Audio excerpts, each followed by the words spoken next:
excellent Père de grâce, tu es le Dieu tout saint. Et ta sainteté, Seigneur, s'étend sur ton peuple. Et c'est pourquoi, dans ce mois d'août 2020, nous te rendons grâce, nous te bénissons, nous te louons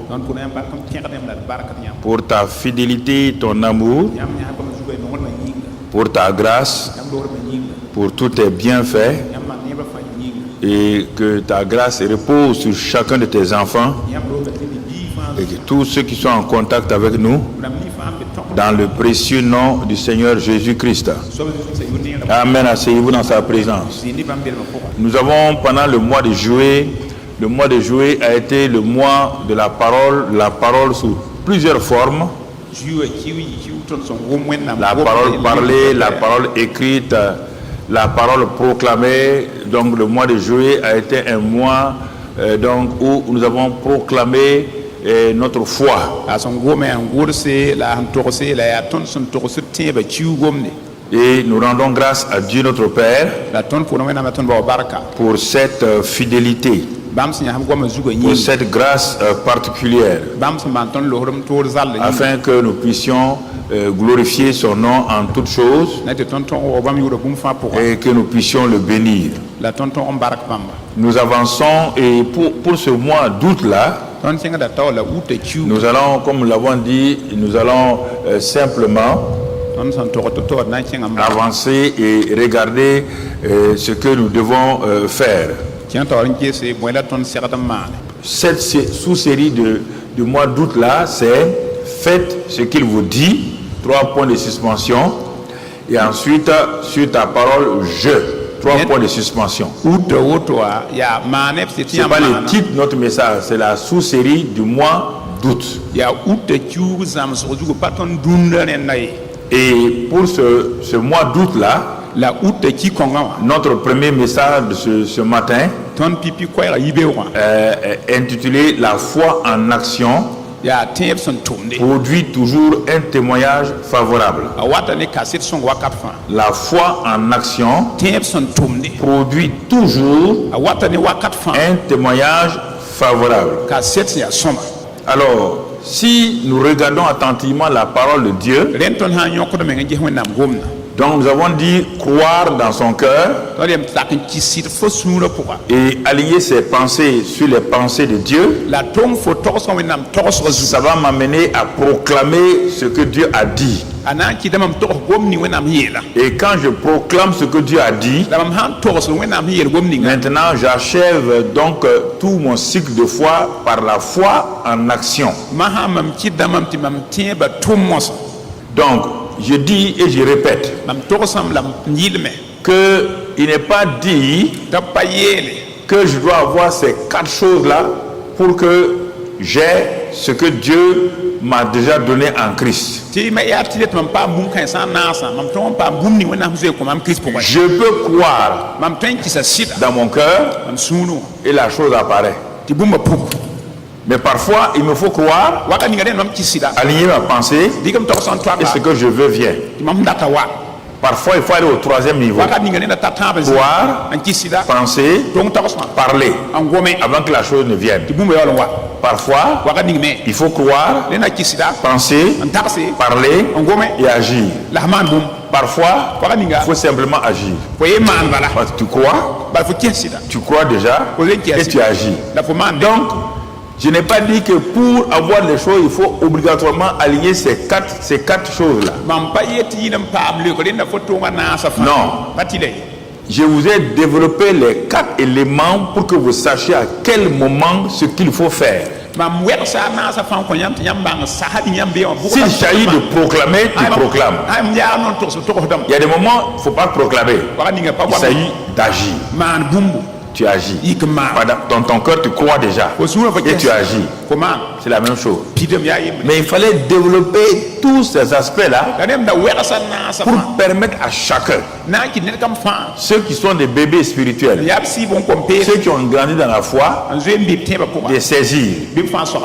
Donc, frères et sœurs, quand nous saisissons quelque chose, Parce que la Bible dit que parfois, avant qu'on ait fini même de demander, Dieu a déjà exaucé. Ça veut dire que j'ai cru dans mon cœur.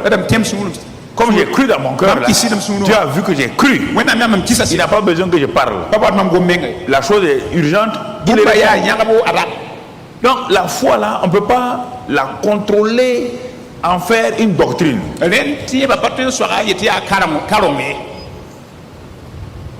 Par exemple, le frère, un frère était en train d'aller sur un pont. Et le pont est étroit. Et il rencontrait un gros camion avec sa voiture. Il savait qu'il ne peut pas s'en sortir. Il ne peut pas s'en sortir.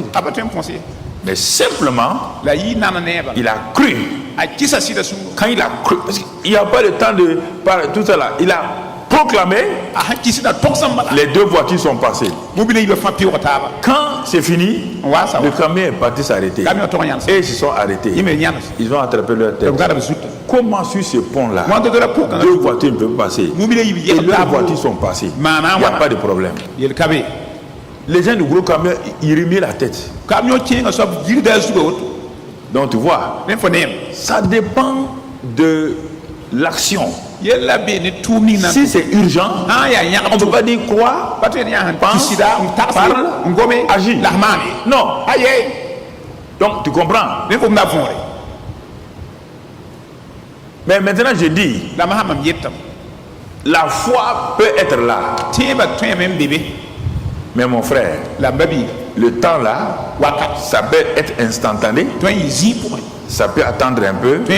C'est là où la patience des gens n'entre pas en action. Ils ne sont pas patients pour attendre. Ils croient que tout, mon frère, tout n'est pas automatique.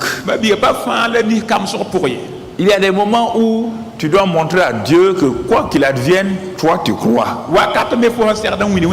Même si la chose dure comment, tu continues de croire. Et en ce moment, tu es en train de développer la foi et la persévérance. Pas la foi seulement. Tu vas ajouter à la foi la persévérance. Et quand la persévérance, ça veut dire attendre patiemment jusqu'à ce que la chose s'accomplisse. Et quand tu as développé ça, tu vas voir que dans les années qui viennent là, l'affaire de la foi n'est plus un problème pour toi. Parce que tu as vu plusieurs aspects de la foi. Tu as expérimenté la foi qui produit automatiquement. Tu as expérimenté la foi qui, lorsque tu parles, tu vois le résultat. Tu as expérimenté aussi la foi qui, bien que la foi soit là, tu dois patienter. Tu dois être persévérant. Et le résultat est là. Donc, la vie de la foi, c'est la manière de vivre que Dieu a donnée aux chrétiens dans ce monde-là. Il y a des moments où il y a une épreuve dans ta vie personnelle. C'est pas automatique. Parfois il y a des épreuves familiales. La prière instantanée ne produit pas, parce que celui qui a besoin de changer là, il a une volonté et il ne va pas changer sa volonté par ta prière. Il faut que tu continues de persévérer jusqu'à ce que Dieu le touche. Si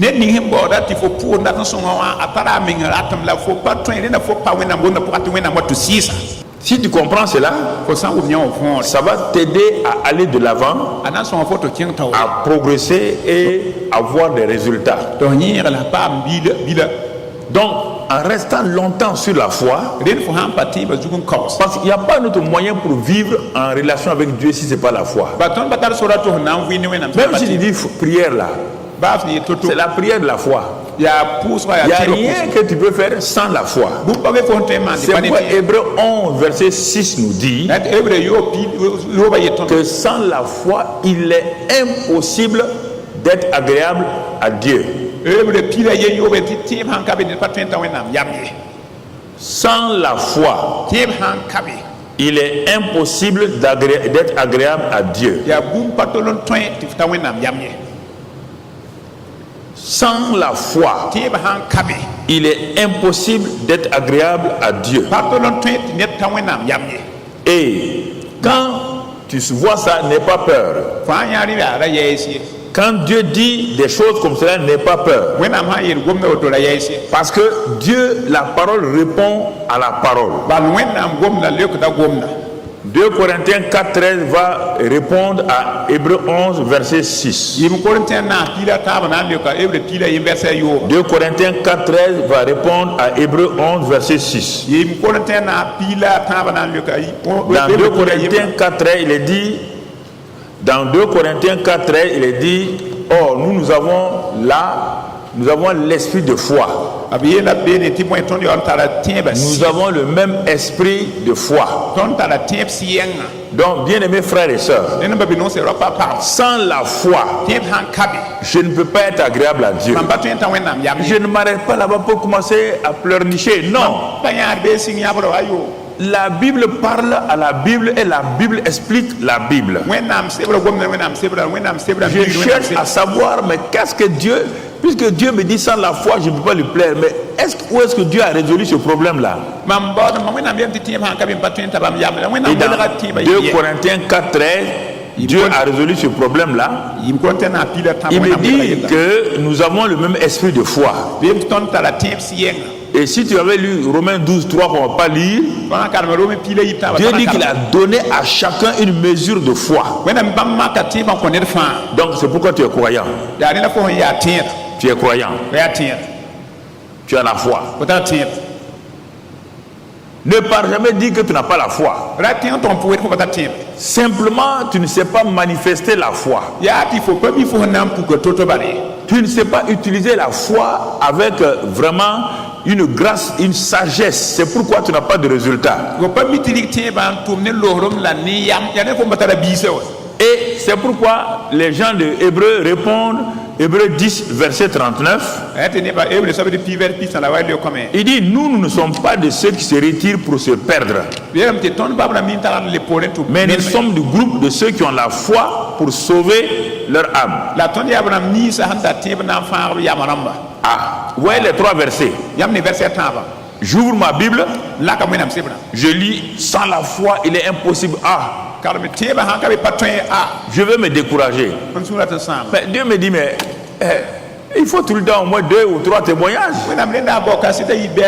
Ce que tu viens de lire là, ce n'est qu'un témoignage.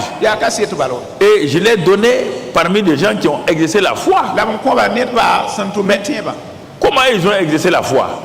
Cherche à savoir.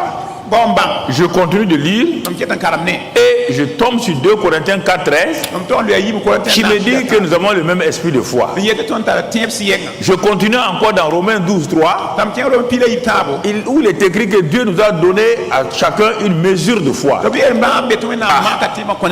j'ai la foi. Et c'est pourquoi je reviens à Hébreux 10:39. Moi, je ne suis pas du groupe de ceux qui se retirent pour se perdre, mais de ceux qui ont la foi pour sauver leur âme. Donc mon problème de foi là est réglé. J'ai la foi. Je suis un homme de foi. Je suis une femme de foi. Dis-le toi-même maintenant. J'ai la foi. Je suis un homme, une femme de foi. Car la foi, Dieu me l'a donnée. De même que mes frères et sœurs. J'ai cette foi-là. Je ne vais pas me retirer pour me perdre. Mais j'ai suffisamment de foi pour sauver mon âme, pour guérir mon corps, pour me libérer de l'esclavage de Satan. Merci Seigneur. Voilà première chose que nous faisons dans ce mois d'août là. Alors mon frère, ma soeur, Et c'est pourquoi dans Hébreux 11, verset 1, maintenant, on te dit qu'est-ce que la foi. Parce que tu peux te poser la question, mais qu'est-ce que la foi? Hébreux 11, verset 1 va t'expliquer qu'est-ce que la foi. On dit la foi, c'est une ferme assurance de ce que tu espères. Tu espères quoi? Une guérison. Dieu dit est une ferme assurance basée sur sa parole. On ne te dit pas de sentir. Non. Non, la foi n'a rien à voir avec les sensations, ni les émotions, ni les sentiments. La foi est liée à la parole de Dieu. La foi qui donne une ferme assurance là, elle vient de la parole de Dieu. Ça c'est complété Romains 10, 17. Donc la foi là, c'est pas une émotion. Ah oui, moi je sens, on ne peut pas sentir la foi. La foi vient de ce qu'on entend. La foi active. Dieu t'a donné une mesure de foi. Faut bien écouter le message. Tu es un homme de foi, une femme de foi. On te parle maintenant de la dynamique de la foi. La foi que tu veux pour ce problème-là, elle vient de ce que tu es en train d'entendre, de ce que le Saint-Esprit est en train de te dire, ou de ce que la prédication est en train de te dire. Ce n'est pas une foi d'hier, ce n'est pas une foi de demain. La foi vient. On n'a pas dit elle est venue.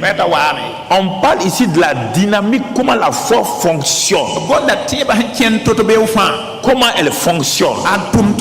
Elle fonctionne quand la parole de Dieu est là, en esprit, par la prédication ou la parole écrite. Tu es en train de méditer, tu regardes, brusquement, Dieu ouvre tes yeux et la parole là devient une parole extraordinaire. La parole devient une parole extraordinaire. Elle commence à bouger. Tu sais, elle te donne une ferme assurance. Tu ne peux pas expliquer à quelqu'un, mais tu sais que cette chose là va s'accomplir. Ta tête ne peut pas expliquer. Tu ne peux pas expliquer à quelqu'un. Non. La ferme assurance là contredit tes pensées. C'est pourquoi on dit la foi est comme un genre de petite folie. Parce qu'on ne peut pas l'expliquer. Elle est venue, et quand elle est venue, la ferme assurance là, elle va t'amener à la deuxième partie. Elle va devenir une démonstration. C'est de ça que nous allons parler dans ce mois là. Elle va devenir une démonstration. La foi dont nous avons parlé pendant le mois de juillet et de juin, dans le mois d'août maintenant, nous allons voir la foi démonstrative ou la foi en action. Parce que tu as une ferme assurance, mon frère, ma soeur. Et verset 2 de Hébreux 11. Hébreux 11, verset 2. Pour avoir possédé cette foi-là, les anciens ont obtenu un témoignage favorable.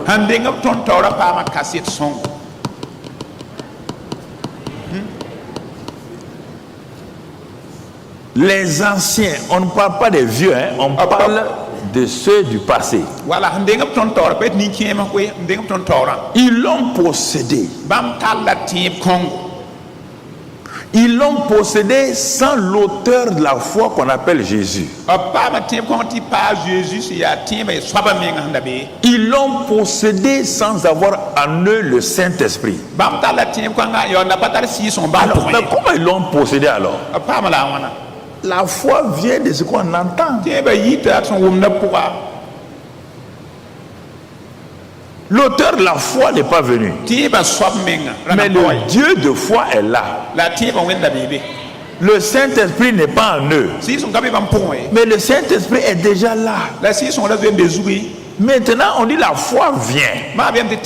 C'est notre ami Paul qui a résumé toutes ces vérités-là dans le Nouveau Testament. Alors, les gens que nous allons voir là, quelques anciens là, comme dans le chapitre 11 là, ils n'ont rien fait sans au préalable entendu Dieu. Mais ils n'avaient pas de foi lié à Jésus qui n'est pas encore venu. Le Saint-Esprit n'est pas en eux. Mais le Père, quand lui il parle, il est tout. Le Fils est en lui, il est esprit. Quand il envoie la parole, quand tu la saisis, la foi se manifeste. C'est comme ça que les anciens ont vécu. Les anciens n'ont pas eu un enseignement, tout ce qu'on a dit pendant un mois. Et ils avaient des problèmes parfois plus graves que les nôtres. Il faut bien m'écouter. Ne venez pas me raconter que vous avez des problèmes. Vous n'avez jamais eu des problèmes comme les anciens là. Aucun d'entre nous ici n'a eu un problème comme un des anciens qu'on décrit dans Hébreux 11. Il n'avait pas de pasteur.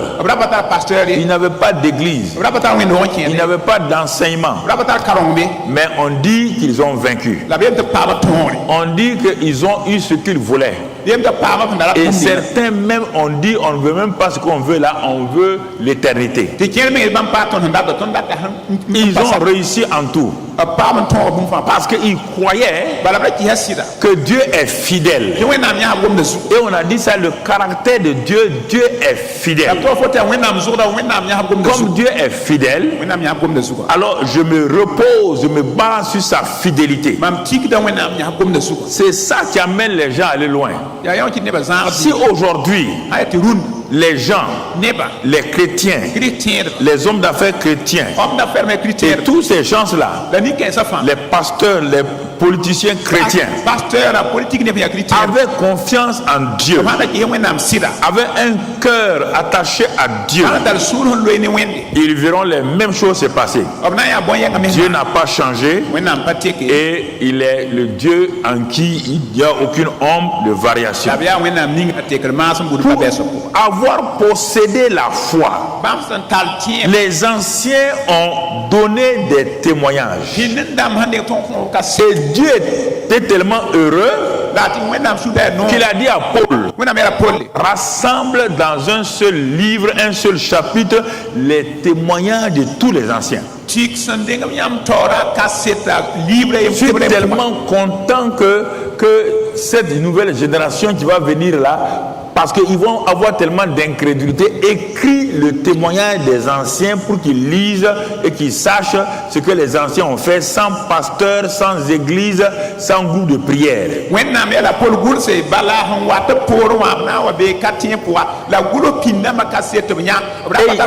Ils ne sont même pas nés de nouveau. Ils ne sont pas nés. Écoutez, ce que je vous donne là, c'est la nourriture, mais peut-être vous ne savez pas, hein, certains ne comprennent pas. Ils ont obtenu un témoignage favorable. Alors, avec cette introduction-là, et dans notre sujet, notre thème du mois d'août, donc nous déclarons en même temps le mois d'août, qui est le mois des témoignages à la gloire de Dieu. C'est le mois où régulièrement les gens vont venir témoigner en dansant ici.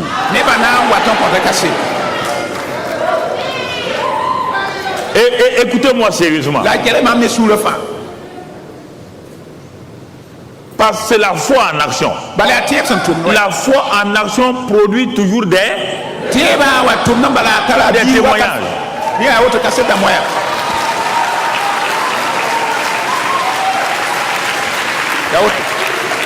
Mais oui,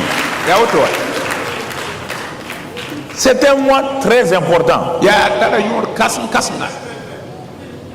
Un mois très important. Donc, dis avec moi, Ce mois d'août 2020,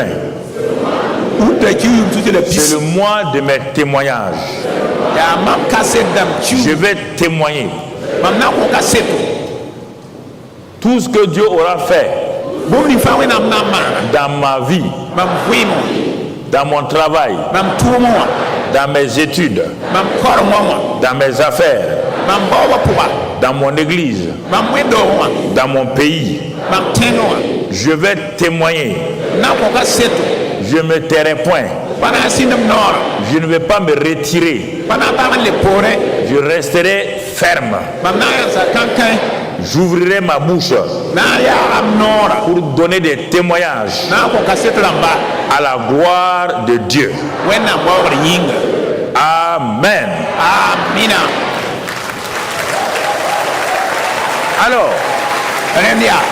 Alors, frères et sœurs, donc ce qui veut dire que s'il y a eu un chapitre pour les anciens, il y aura au moins 5 chapitres pour les nouveaux.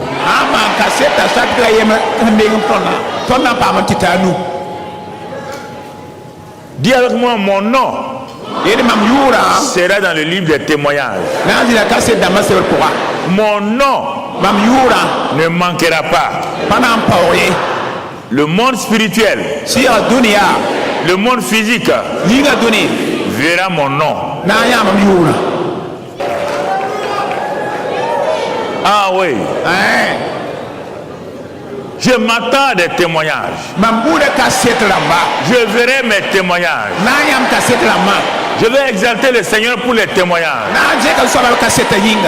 Alléluia. Alléluia. Gloire à Dieu. Gloire à Dieu.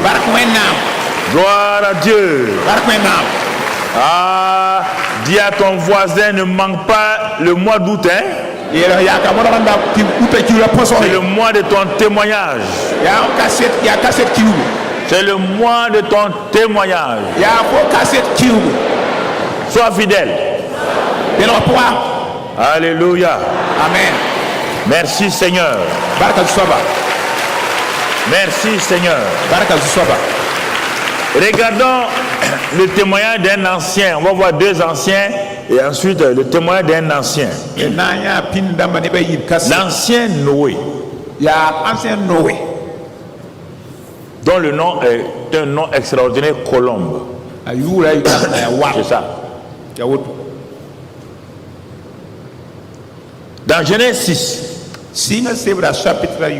je vais t'amener dans leur contexte, parce que parfois tu crois que ton contexte maintenant là est différent que nous là, mon vieux, c'est la fin des temps. Le début des temps était comme ça aussi. Le début des temps était comme ça aussi. Et regarde, toi tu n'as même pas eu ça.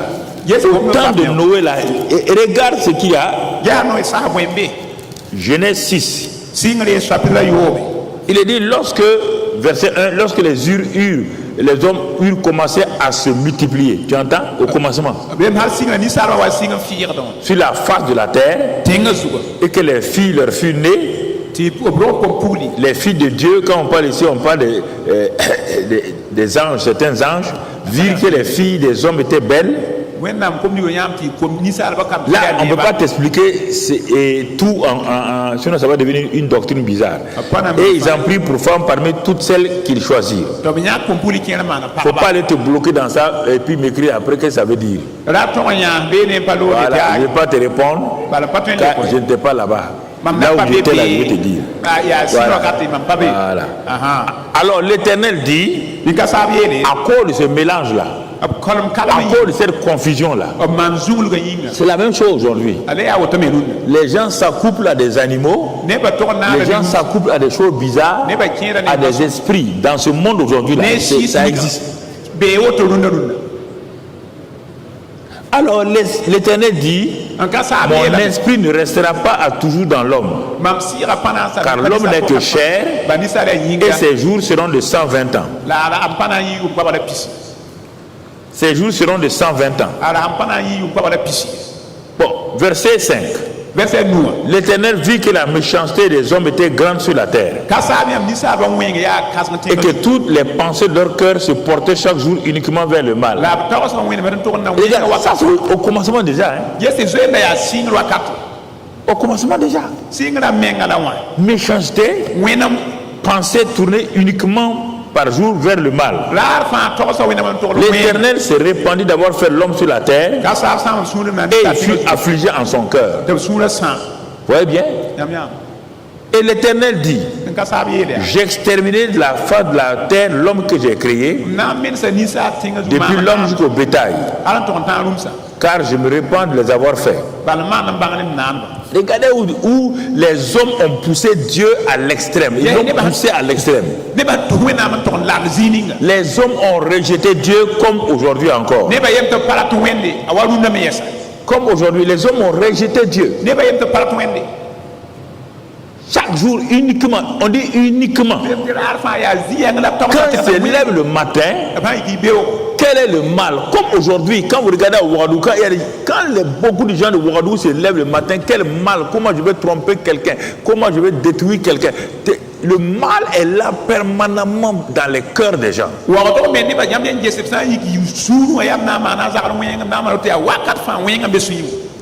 Et à cause de ça, Dieu fut affligé en son cœur. Mais quand Dieu est toujours affligé, il y a un reste. Un reste de gens. Dieu va tourner sa foi pour chercher ces gens-là. C'est pourquoi on dit au verset 8, mais Noé. Il y a une différence quelque part. Noé va faire la différence. Dis avec moi, je ferai la différence. Je ne serai pas comme cette génération. Je ferai la différence. Et Dieu se réjouira de me voir faire la différence. Écoute-moi, c'est important. Mais Noé trouva grâce aux yeux de l'Éternel. Mais est-ce que Noé était un saint homme? Non. Est-ce que Noé était un ange? Non. Il était un homme. Il voyait, il entendait, il vivait dans ce milieu-là. Toi, tu me dis aujourd'hui que tu ne peux pas vivre dans ce milieu-là. Tu mens. Tu mens. Noé, il n'y a pas de pasteur. Personne ne lui enseigne. Il est seul avec sa famille. Noé était là. Pourquoi? Parce que Noé était un homme juste et intègre dans son temps. Dis avec moi, je suis un homme, une femme intègre et juste dans mon temps. Noé marchait avec Dieu. Dis avec moi, je marche avec Dieu. Voilà, quand tu lis la Bible, il faut t'arrêter, dire ces choses sur toi-même. Quand tu vois des passages comme ça dans la Bible, arrête-toi et parle sur toi-même. Oh Père, je ne veux pas affliger ton cœur. Il faut dire ça à Dieu. Je veux marcher avec toi.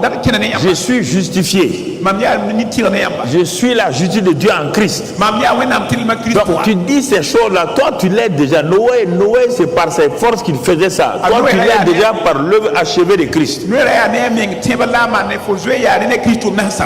La terre était corrompue devant Dieu. La terre encore corrompue devant Dieu. Aujourd'hui, la corruption est partout. Donc, il n'y a rien de nouveau sous le ciel. Et la terre était pleine de violence. Aujourd'hui, la terre est pleine de violence, d'insécurité. Il ne faut pas croire que toi, tu es dans un temps spécial. C'est au commencement, c'était déjà comme ça.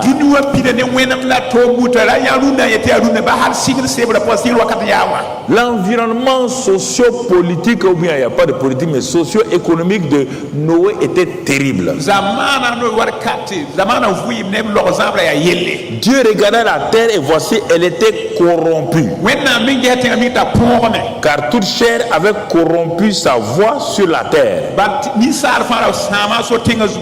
La corruption est aujourd'hui le sport préféré de beaucoup de gens à Ouagadougou et au Burkina. Quand ils se lèvent le matin, c'est le sport préféré des gens.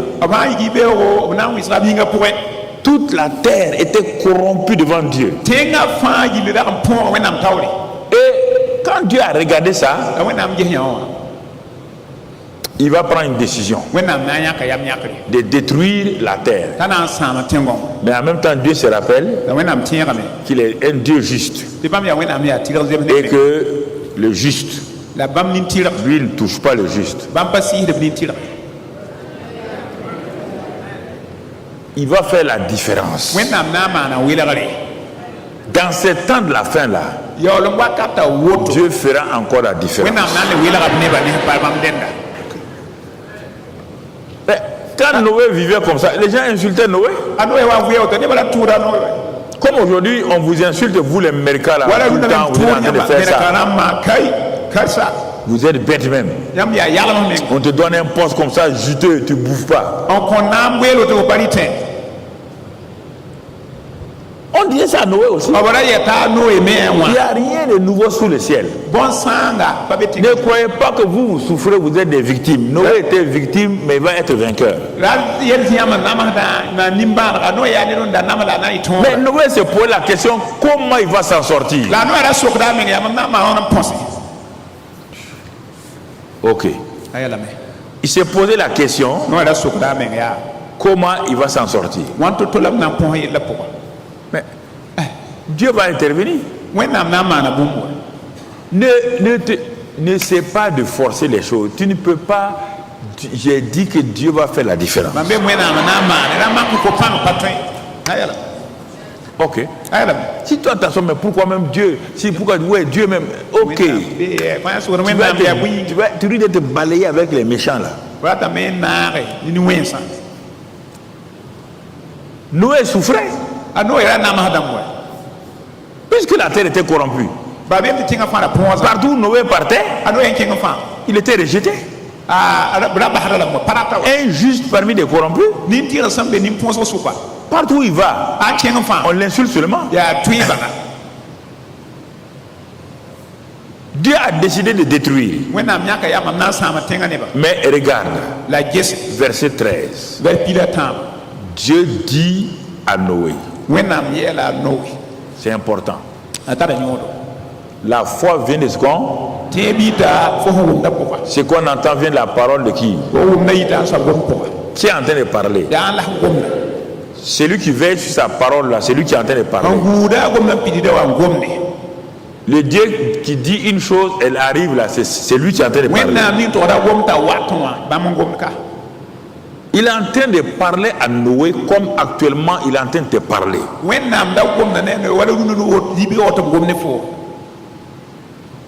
C'était invraisemblable pour Noé. Quand il entend cette voix-là, la fin de toute chair est arrêtée par devers moi. Car ils ont rempli la terre de violence. Voici, je vais les détruire avec la terre. Parole maintenant adressée à Noé. Dieu parle d'une parole générale. Il va donner une parole rément. C'est cette parole rément là dont tu as besoin. Il dit, quant à toi Noé, fais-toi une arche de bois de gopher.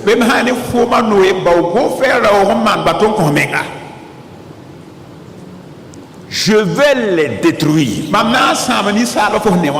à toi, fais-toi une arche de bois de gopher. Et Dieu donne tout le plan à Noé. Et au verset 18, Dieu lui dit, j'établis mon alliance avec toi. Tu entreras dans l'arche, toi et tes fils, ta femme et les femmes de tes fils avec toi, et ensuite les animaux, etc., etc. Verset 22, la foi en action. C'est ce que fit Noé. Il exécuta tout ce que Dieu lui avait ordonné. Sur ta parole, je construirai l'arche. Sinon, si ce n'est pas ta parole, Dieu, je n'ai même pas envie de vivre ici. Comme c'est toi qui es venu me parler, je vais le faire. Sur ta parole. Si ce n'est pas parce que tu as parlé et que tu parles encore, ah Seigneur, moi je t'ai découragé, hein, dis Noé. J'ai essayé de leur parler, ils ne veulent pas, ils se moquent, ils sont méchants.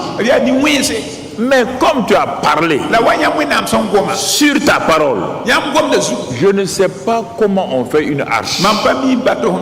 Mais comme tu m'as donné les détails, je n'ai jamais vu de l'eau qui descend du ciel. Nous avons tout le temps vu de l'eau sur la terre. Mais toi, tu me parles d'une eau qui descend du ciel.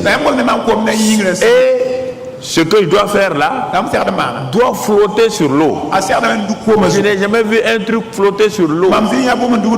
Mais sur ta parole, écoutez-moi, sur ta parole, ce que Dieu vous dit ne sera pas raisonnable.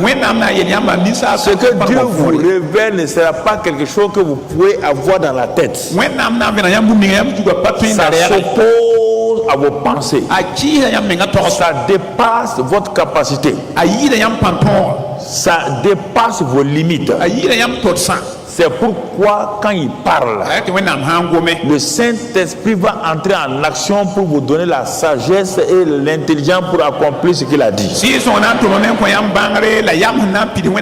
C'est ce que fit Noé. Quand il a fini, chapitre 7, Noé entre dans l'arche. L'Éternel dit à Noé, entre dans l'arche, toi et toute ta maison, car je t'ai vu juste devant moi parmi cette génération. C'est ainsi que Noé et sa famille ont été sauvés. Est-ce que tu m'entends ce matin-là? Et dans Hébreux 11, verset 7, on te résume ce que la vie de Noé. Hébreux 11, verset 7. C'est par la foi. On voit bien le mot foi apparaît maintenant. Ici, là, on ne voit pas de foi. Mais quand Paul a résumé ça, il nous dit que tout ce que Noé a fait là, c'est par la foi. D'où la foi est venue de ce que Dieu a dit. Ce n'est pas difficile, frère. Noé est comme toi. Il est devant une situation, un environnement mauvais. Il se peut qu'un environnement familial est mauvais, un environnement professionnel est mauvais, un environnement socio-économique, tout est mauvais. Et tu ne sais pas quoi faire. Mais on te dit ici, c'est par la foi que Noé, divinement averti des choses qu'on ne voyait pas encore. La foi ne se base pas sur les choses qu'on voit. J'ai dit que la destruction n'est pas loin, donc que les gens n'ont qu'à se moquer, n'ont qu'à rire.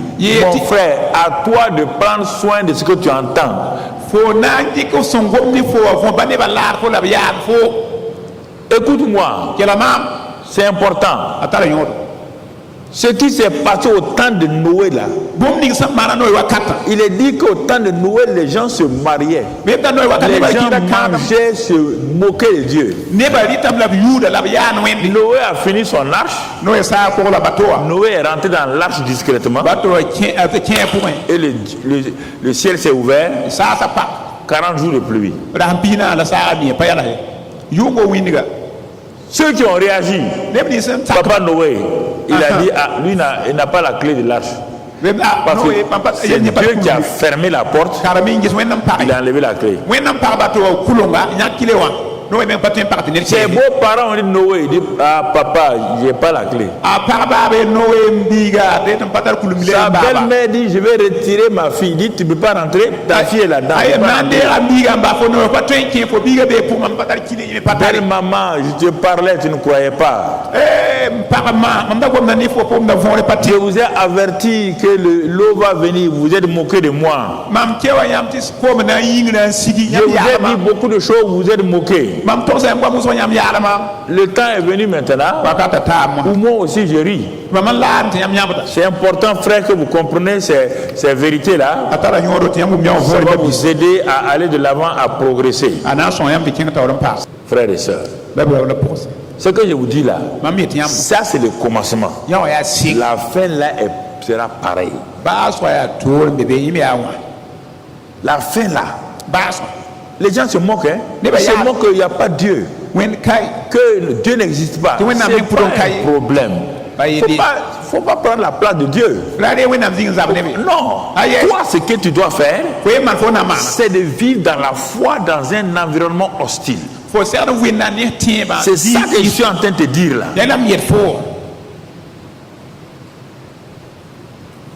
Comment faire la différence?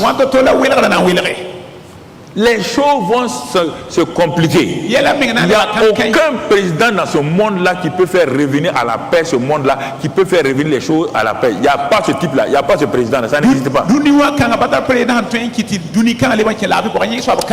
gens se leurrent. Les choses vont se compliquer. Tout le monde le sait. Chacun fait semblant comme il ne sait pas. Mais là, heureux, ceux qui ont compris d'avance, qui vont s'attacher au Seigneur.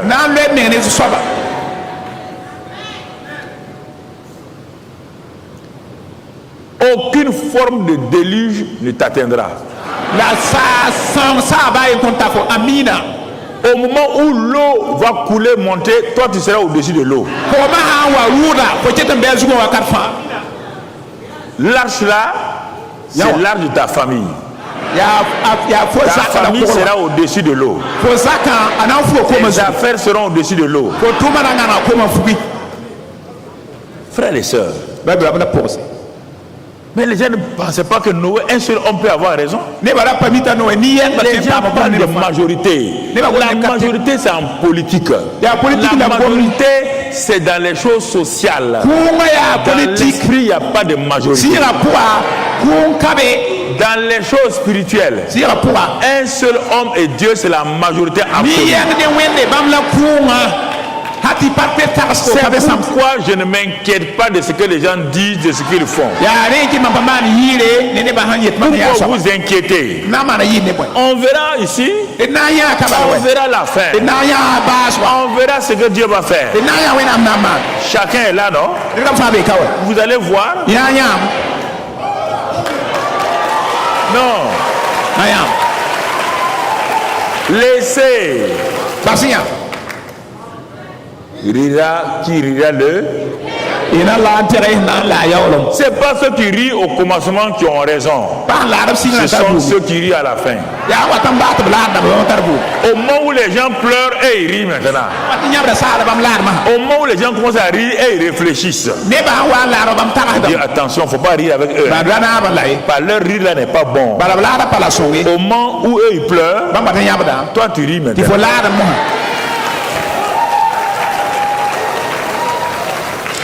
Tu comprends? La foi en action, elle s'accomplit toujours dans des circonstances difficiles. Et ta tête sort de l'eau. Et tu flottes sur l'eau.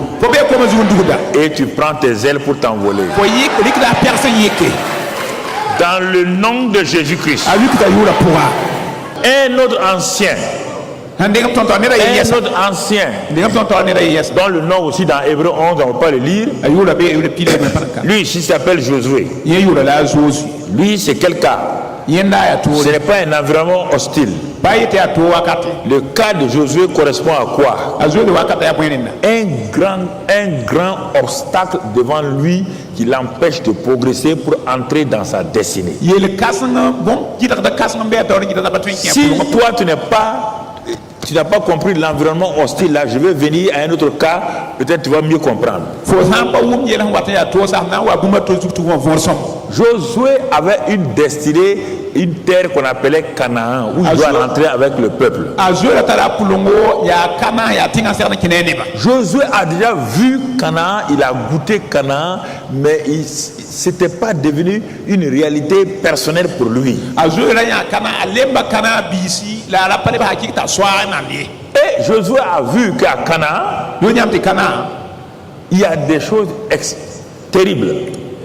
Il y a des géants. Il a vu tout ça. Mais Josué dit non. Si Dieu dit qu'il nous a donné cette terre, les géants là ne sont pas un problème. Ce qui est un problème, c'est notre confiance en la parole de Dieu. Est-ce que nous allons avoir confiance en ce que Dieu a dit, ou bien est-ce que nous allons regarder nos obstacles? Aujourd'hui, là où tu es, il y a des obstacles devant toi dans ta destinée, tu n'arrives pas à progresser. Destinée de tout genre. Destinée de mariage, destinée professionnelle, destinée de la santé. Il y a des obstacles devant toi. Destinée d'une bonne famille équilibrée. Il y a un obstacle devant toi. Mais Josué a dit, nous arriverons. Nous entrerons. Nous prendrons possession. Pourquoi Josué te dit cela? Parce que le Dieu qui est fidèle nous a dit que la terre là nous appartient. C'est un Dieu qui ne ment pas. Je veux que cela soit dans votre cœur. Il dit à Habakkuk, ne te décourage pas. La prophétie qui est sortie là, elle n'a qu'à durer. Elle n'a qu'à tourner. Elle n'a qu'à faire le tour du monde. La prophétie s'accomplira. Elle s'accomplira certainement. J'ai dit qu'elle s'accomplira certainement. Frères et sœurs, le problème, quand vous avez un seul échec, vous découragez. Si par exemple, tu n'as pas eu un marché aujourd'hui, ne te décourage pas. Sache qu'il y a un plus grand marché qui vient. Toi, tu pleures pour un marché de 500 millions. Et tu oublies que le marché de 5 milliards vient. À force de pleurer pour le marché de 500 millions, tu lui de manquer celui de 5 milliards. Homme d'affaires, femme d'affaires. Il ne faut pas aller bloquer ta destinée à cause de ces choses-là. Josué a dit on va s'en sortir. Il a dit à un groupe de gens, allons-y. Il dit on a franchi le premier obstacle qui s'appelle quoi? Le Jourdain. Les gens ont dit mais attention, le Jourdain là, c'est facile. Mais le plus grand obstacle là, la porte d'entrée de Canaan s'appelle Jéricho. Il dit bon allons-y. Ils sont arrivés. Jéricho était barricadé. Personne ne peut rentrer, personne ne peut sortir. C'est derrière Jéricho qu'il y a la terre promise. C'est derrière cette montagne là que ta destinée se trouve. Ta destinée est là-bas. Il faut que tu fasses mouvoir la montagne. Et cela est possible. Cette montagne, cette montagne,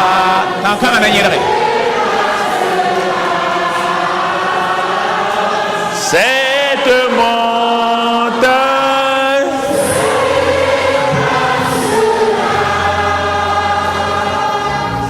à mon esprit dit le Seigneur.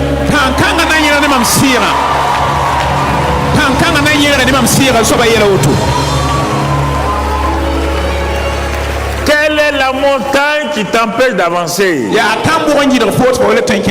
Dieu dit, regarde là. Regarde là. Il dit, tu la vois?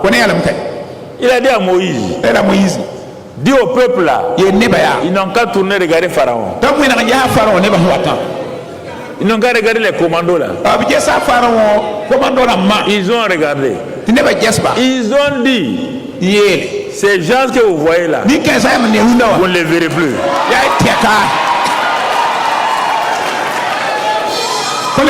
Ce Jéricho qui te bloque là va disparaître.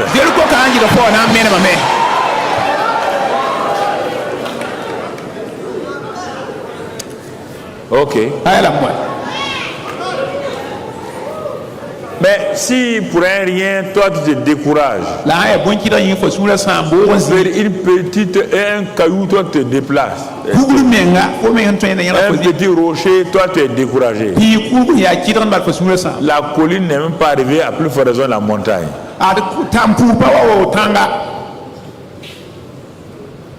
Il a amené une équipe de leaders. Mais avant d'aller avec l'équipe là, il est parti seul d'abord. Dans Josué 5, verset 13. Il était là devant Jéricho. Il a regardé. Il leva il était près de Jéricho. C'est quand tu es près de ta montagne que tu dois détourner tes yeux de Jéricho, de la montagne, pour lever les yeux où? Il leva les yeux et regarda. Il a regardé Jéricho. C'est Jéricho qui le regardait. Est-ce que Jéricho est là-haut? Jéricho est là-haut. Qui est là-haut? Il regarde qui? Quand il regarde Dieu là, quand il regarde Jéricho là, Jéricho est un problème. Mais quand tu regardes Jéricho, tu regardes Jéricho, Dieu devient comment? Dieu devient petit. Lève les yeux.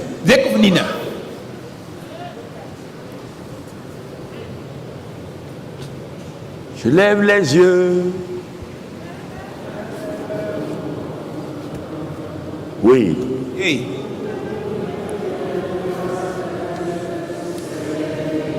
Le secours me vient de qui?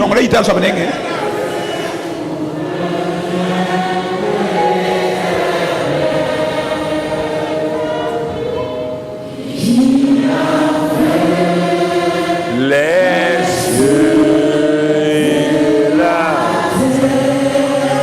Alléluia. Amen. Il leva les yeux et regarda. Quand il a levé les yeux, il a regardé. Il voit quoi? Un homme qui se tenait debout devant lui.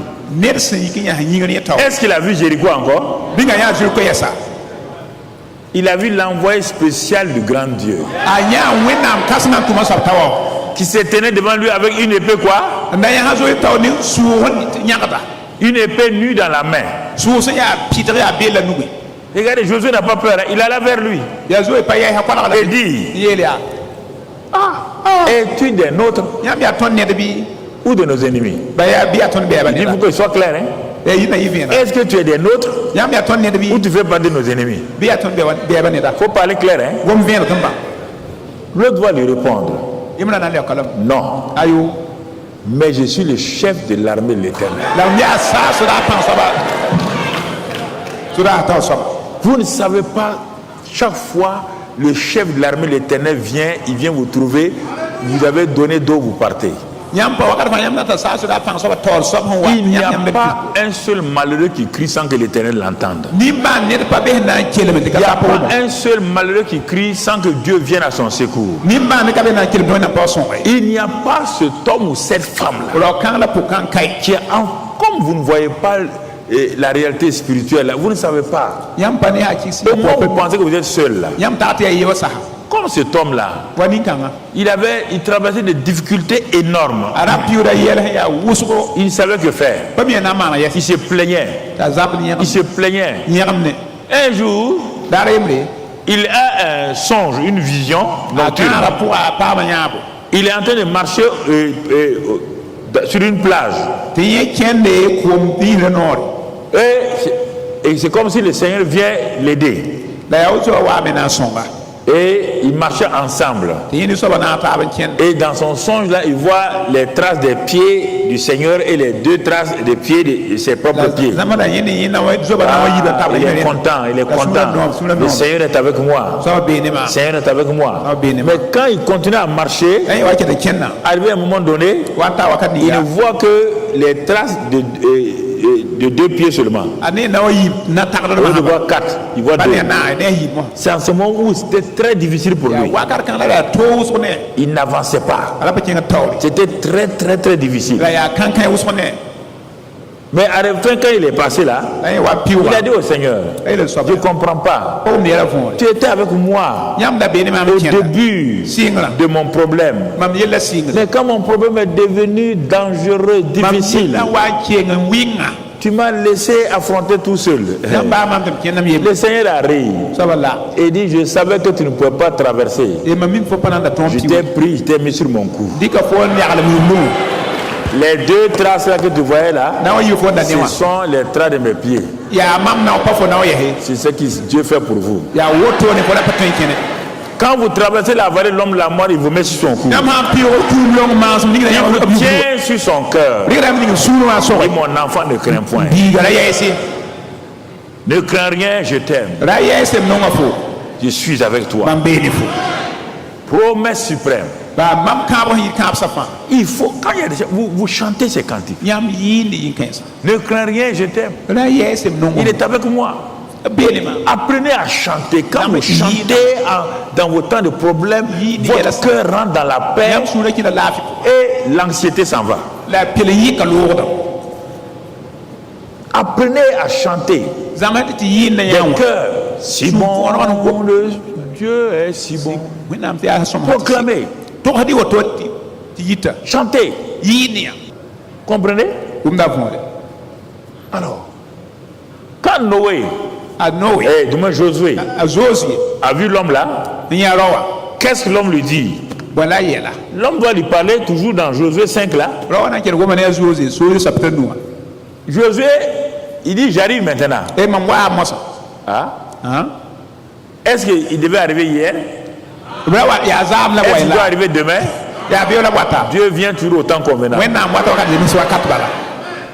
Dieu vient toujours au moment où lui il sait qu'il doit intervenir. Dis à Dieu, Seigneur, ne viens jamais dans le passé ni dans le futur. Viens toujours au temps convenable. Viens toujours dans ce qu'on appelle maintenant. Quand il arrivait maintenant, Josué tomba le visage contre terre. Donc Josué a su que c'est qui? Dieu lui-même. Il a su que c'est Dieu lui-même. Quand la parole là, le Saint-Esprit est là. Alors il dit, qu'est-ce que mon Seigneur, ouais bien, qu'est-ce que mon Seigneur dit à son serviteur? Josué veut une parole. Quand tu peux prier là, il ne faut pas parler trop. Adore-le. Adore-le. Il y a une parole qui va te donner. Tant qu'il n'y a pas cette parole-là, il n'y a pas de foi. Tu vois bien Jéricho. Tu as beau sauter, prier, Jéricho ne tombera pas. Il faut une parole. Qu'est-ce que mon Seigneur dit à son serviteur? Qu'est-ce qu'il dit? Qu'est-ce que tu me dis, Seigneur? C'est ça. Dans votre situation, il y a un obstacle. Vous êtes en train de faire un travail. Vous allez bientôt faire des examens. Tu sens qu'il y a un obstacle que tu n'as pas bien saisi. Il faut rester prosterné. Tu as des concurrents dans un travail.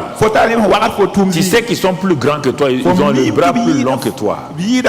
Va te prosterner avec ton sujet, va te prosterner. Va te prosterner avec ton défi. Il ne faut pas demander à des gens de venir prier. Non. C'est ton défi à toi, va te prosterner. Josué, c'est lui le chef. Il n'a pas, même là, il n'a pas dit à Caleb de venir. Caleb est un champion, mais il n'a pas dit à Caleb de venir. Il y a des moments où tu dois rencontrer des situations, tu dois être seul. Tu l'adores, tu l'exaltes, et tu dis Seigneur, parle.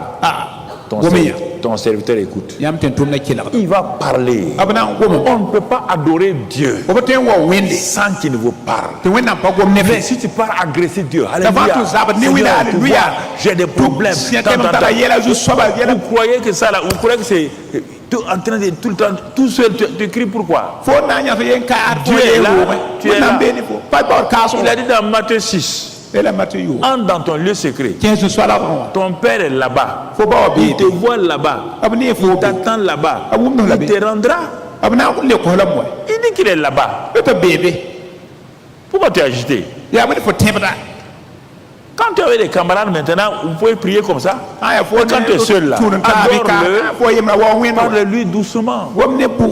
Dis-lui que tu l'apprécies, tu l'aimes. Il aime entendre ça. Tout père veut que ses enfants lui disent que vraiment nous t'aimons, nous t'apprécions. Il est papa. Ne parle pas l'agresser tout le temps comme si s'il ne fait pas ça, toi tu n'es pas content. Adore-le, exalte-le, bénis-le. Quand tu as fini, as-tu une parole pour moi, papa? As-tu une parole pour moi, Seigneur?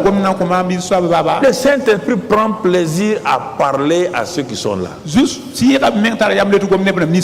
À parler.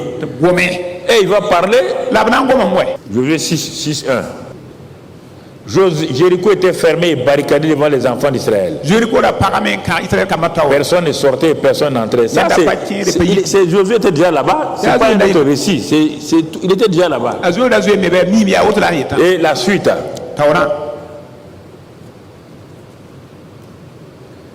L'Éternel dit à Josué. Il a dit, tu as une parole pour moi. Voilà la parole là. Vois. Je livre entre tes mains Jéricho et son roi, ses vaillants soldats. Qu'est-ce que Josué attendait? C'est ça, non? Est-ce qu'on peut l'arrêter encore? Je livre cette situation en tes mains. Je livre ce marché en tes mains. Je livre ce diplôme en tes mains. Je te livre cette situation-là. N'aie pas peur. C'est toi. Et il lui dit tout ce qu'il faut faire. On connaît tout le reste. On de tout lire. On connaît le reste. Vous allez faire le tour cette fois. La 7e fois, vous allez crier. La 7e fois. Et les murs vont tomber. Simplement comme ça. Josué est un combattant.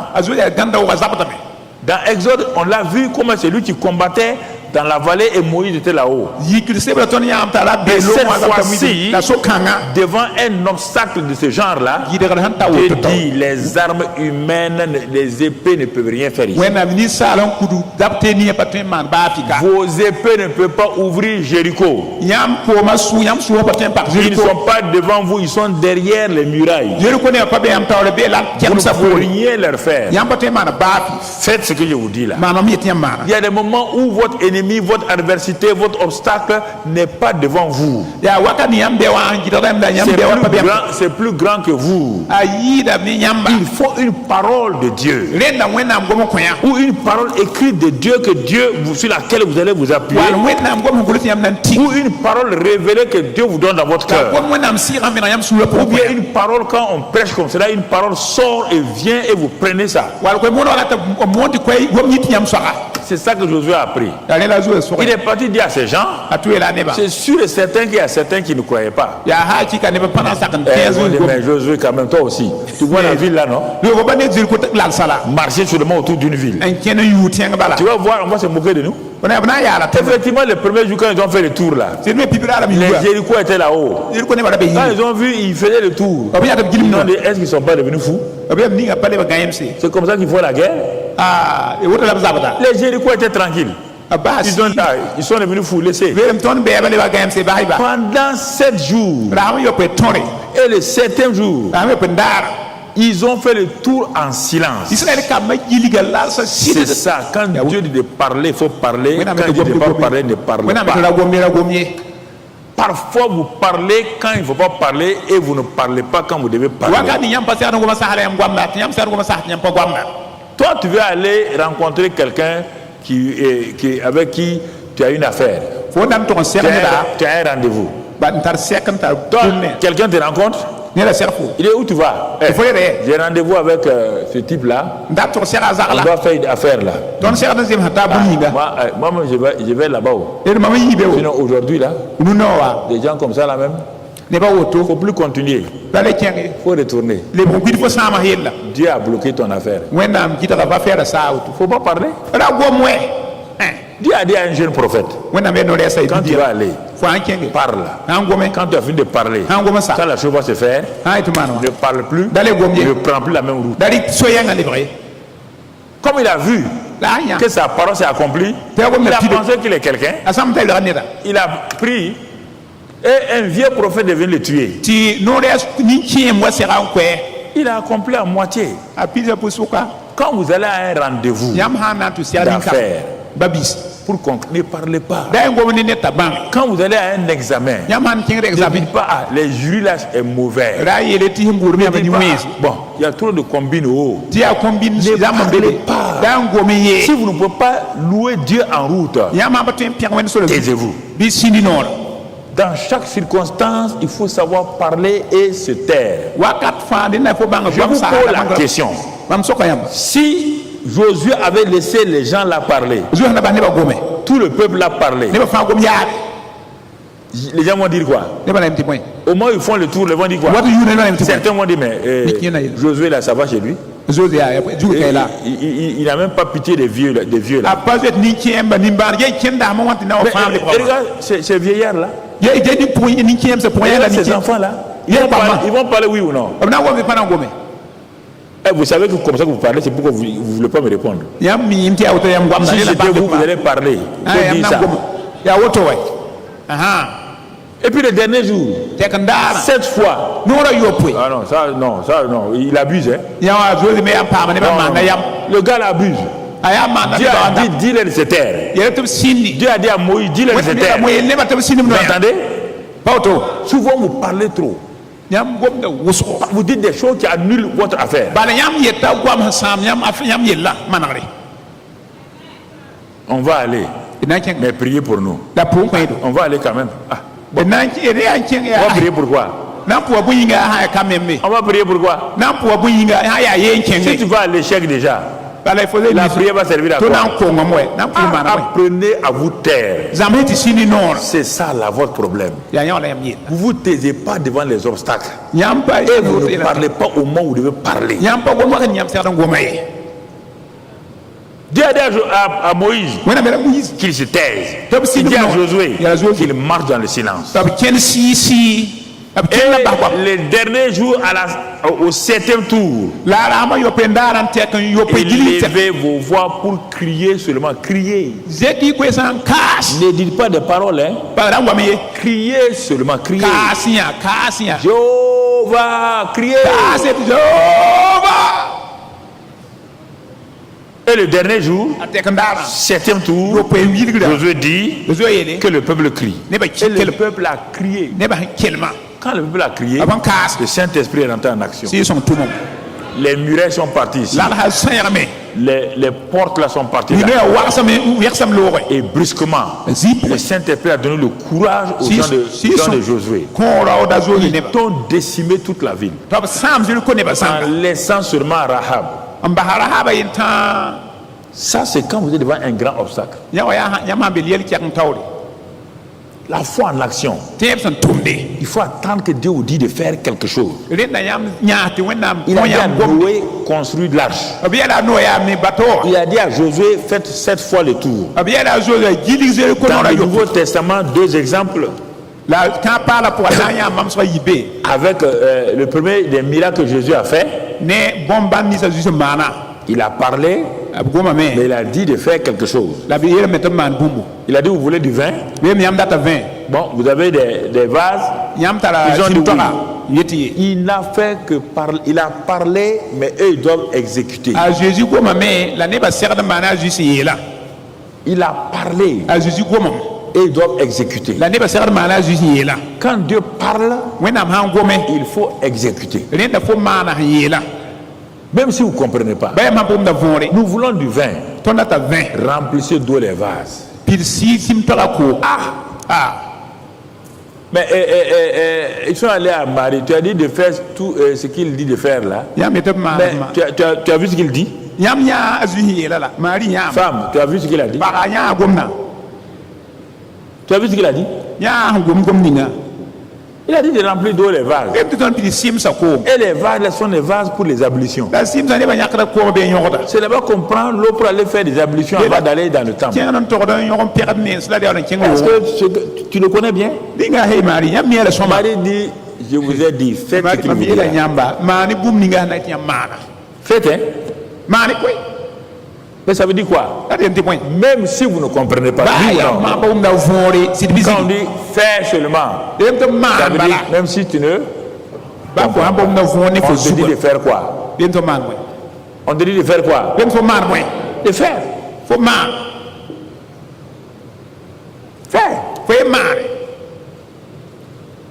Faire. Remplissez d'eau les vases. Ils ont dit bon, ok. Bon, on va faire. Puiser. Ils ont puisé. Où est le maître des cérémonies? On dit le voilà là-bas. Allez-y de montrer le vin. Mon gars, il n'y a pas de vin ici. J'ai dit d'aller lui montrer le vin. C'est ça le problème. Le monde ne peut pas accepter ça. Le monde ne peut pas accepter votre foi. Ça, si vous voulez que le monde soit d'accord avec vous, il ne le sera pas d'accord. Ce n'est pas la peine, il ne sera pas d'accord. Parce que si moi j'étais là-bas, là, ce que Jésus dit là, je ne sais pas si je serais d'accord. Mais il a fallu un courage de traverser la foule des invités avec des gobelets, aller montrer au maître des cérémonies du vin, alors que dans le gobelet il y a de l'eau. Ça dépasse votre mentalité. Tu comprends? Le miracle arrive toujours quand tu te tiens là. C'est quand Josué s'est tenu, il a levé les yeux que Dieu s'est manifesté. C'est quand ils ont donné le gobelet au maître des cérémonies. Il se demandait qu'est-ce que c'est. Quand il a pris le gobelet, il voit un liquide rouge. Il goûte. Il dit, mais d'où vient ce très bon vin? Frères et sœurs, vous voulez que les choses changent dans votre vie? Vous voulez que les choses soient vraiment produites, votre foi produit le surnaturel? Faites ce qu'il vous dira. Et on termine par cette parole-là. Jésus dit à un homme qui est parti, qui est un spécialiste de pêche, Pour le cas de Jésus, ça c'est l'action dans les besoins, dans vos besoins quotidiens. Pour le cas de Pierre, c'est face dans les situations professionnelles ou financières difficiles. Ils ont travaillé toute la nuit selon leur plan de pêche. Ils ont tout fait selon leur plan de pêche. Rien ne marchait. Absolument rien. Découragés le matin, ils lavaient leur filet sur la rive. Voici que le jeune homme qu'ils ont rencontré l'autre jour là est là encore. Ils empruntent leur barque pour pêcher. Quand il a fini, il dit à Pierre, allez en pleine eau et jetez vos filets pour pêcher. Allez avancer en pleine eau et jetez vos filets pour pêcher. Oh Seigneur, tu t'es trompé. On voit que tu es jeune. Nous sommes plus âgés que toi. Nos parents sont là. Ce sont des pêcheurs. Ils ont l'expérience de la pêche. Une nuit de pêche sans poisson. On ne peut pas pêcher en plein jour comme ça. Les règles de la pêche n'y sont pas. Est-ce que Jésus parle des règles économiques? Est-ce que Jésus parle de vos règles financières? Est-ce que Jésus parle de vos règles de femmes? C'est ça qu'il faut pour avoir l'enfant. Je te pose la question. Où maman Sarah a eu ses règles? Elle a vu ses doubles compas. Où maman Elisabeth a vu ses règles. Je ne sais pas. Où Isaac, quelle règle économique Isaac a utilisé pour être l'homme le plus riche de sa génération? Quelles sont les règles que Joseph a utilisées pour devenir premier ministre? Dites-moi un peu. Quelle fois Dieu a parlé? Et ils ont fait. Dieu a parlé. Ils ont fait. Montrez-moi dans quelle partie où quelqu'un a suivi des règles économiques. Il dit l'année prochaine, maman Sarah aura son bébé. Je vous ai parlé de 2021, non? Ou bien vous avez oublié ça déjà? Parle à ton ventre là. L'utérus là.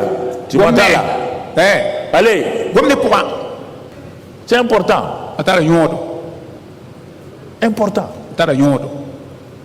Seigneur, nous avons travaillé toute la nuit. Seigneur, nous avons fait tous les examens médicaux. Le médecin a dit ça sur mon mari. Le médecin a dit ça sur moi. Le médecin ne t'a pas créé. Les médecins sont les mécaniciens du corps.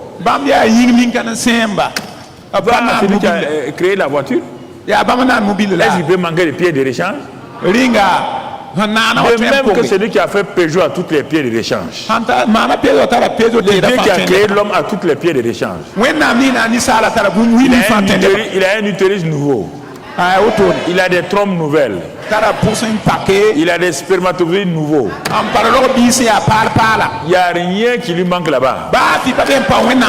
Comment tout cela au nom de Jésus? Comment tout cela? Pointe ton doigt sur ton mari.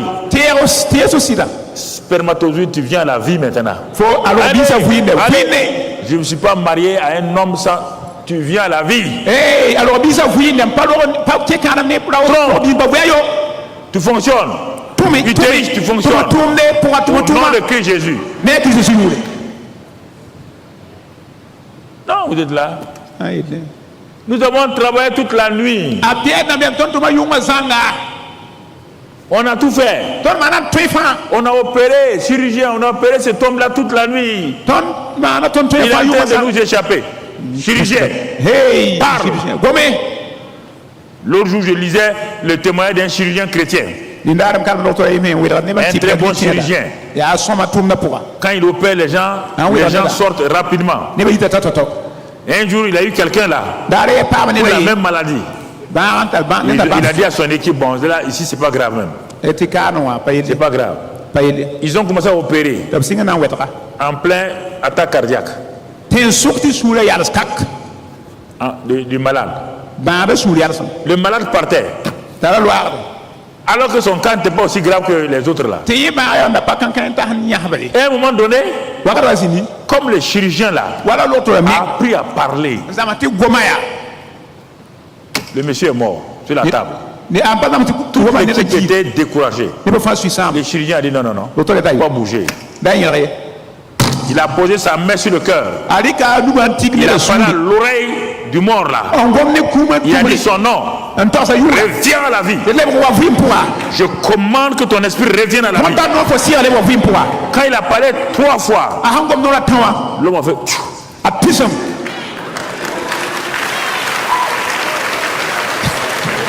Pourquoi? Naturellement, il était un chirurgien, un bon chirurgien. Mais ça dépasse sa capacité. Il s'est vu comme un enfant de Dieu. Quand il opérait, c'était un médecin chirurgien. Quand il y a eu la mort, le chirurgien ne peut rien. Il s'est mis dans sa peau de fils de Dieu. Mets-toi dans ta peau de fils de fille de Dieu. Quand tu vas quelque part, va en fils de Dieu. Rentre en vainqueur. Rentre en vainqueur. Pierre dit, sur ta parole. Hey, le ciel est arrêté. Tout le ciel est arrêté. On dit, mais qu'est-ce que Pierre va dire? Le ciel est debout. Les gens sont debout. Papa, bon Dieu est debout. Il dit, Seigneur, sur ta parole, je jetterai le filet. Et il a jeté. Quand il a jeté, il a eu des résultats, oui ou non? Il a eu un témoin, oui ou non? Août 2020, mois de ton témoignage. Août 2020, mois de ton témoignage. Tu ne seras pas sans témoin dans ce mois-là. Les témoins vont se multiplier. Les témoins vont se multiplier. J'ai dit dans le nom de Jésus. Amen. Amen.